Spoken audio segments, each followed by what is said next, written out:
राधानगरी तालुक्यातील शेळेवाडी येथील संयुक्त शेळेवाडी ग्रामविकास आघाडीच्या उमेदवार सौ जयश्री सर्जेराव पाटील या लोकनियुक्त सरपंच म्हणून विजयी झाल्याबद्दल हार्दिक अभिनंदन.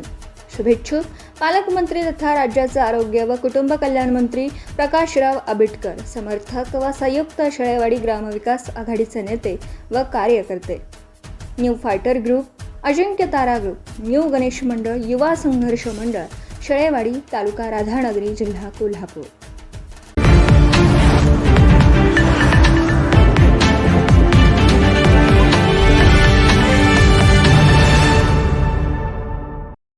कॉम्रेड गोविंद पानसरे लिखित शिवाजी कोण होता या पुस्तकाच्या अनुषंगाने महाराष्ट्रभर वाद सुरू आहे. या पार्श्वभूमीवर कॉम्रेड गोविंद पानसरे यांचे विचार बहुजन समाजासाठी व त्यांच्या विकासासाठी उपयुक्त असेच होते.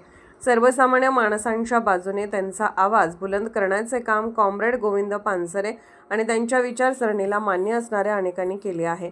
त्यांचे विचार समजून घेणे व त्यांच्या विचारांचा प्रसार आणि प्रचार करणे ही महत्त्वाची भूमिका घेऊन मानवतावादी सांस्कृतिक चळवळ आणि सत्यशोधक इतिहास परिषद यांच्या वतीने पहिले कॉम्रेड गोविंद पानसरे विचार संमेलन मंगळवार दिनांक 12 मे 2026 रोजी सकाळी 11 वाजता राजश्री शाहू स्मारक भवन कोल्हापूर या ठिकाणी आयोजित करण्यात आले असल्याची माहिती मानवतावादी सांस्कृतिक चळवळीच्या प्रमुख आणि संमेलनाच्या निमंत्रक अंतिमा कोल्हापूरकर आणि आदित्य म्हमाने यांनी पत्रकार परिषदेत दिले. इतिहास संशोधक आणि लेखक डॉक्टर कपिल राजहंस सदर संमेलनाचे संमेलनाध्यक्ष असतील, तर ज्येष्ठ दिशादर्शक, विचारवंत व श्रमिक मुक्ती दलाचे नेते डॉक्टर भारत पाटणकर हे या संमेलनाचे उद्घाटन करणार आहेत.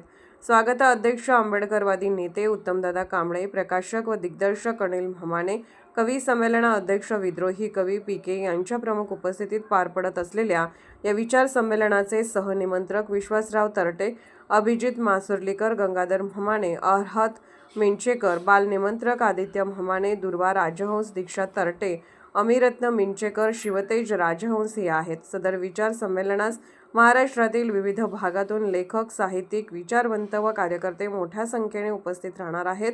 कॉम्रेड गोविंद पानसरे विचार संमेलनास मोठ्या संख्येने उपस्थित राहावे असे आवाहन विश्वासराव तरटे यांनी केले आहे. कोल्हापूरहून दर्पण न्यूजसाठी अनिल पाटील. निर्भीड बेधडक बातमीसाठी दर्पण न्यूज चॅनलला लाईक करा, शेअर करा, सबस्क्राईब करा.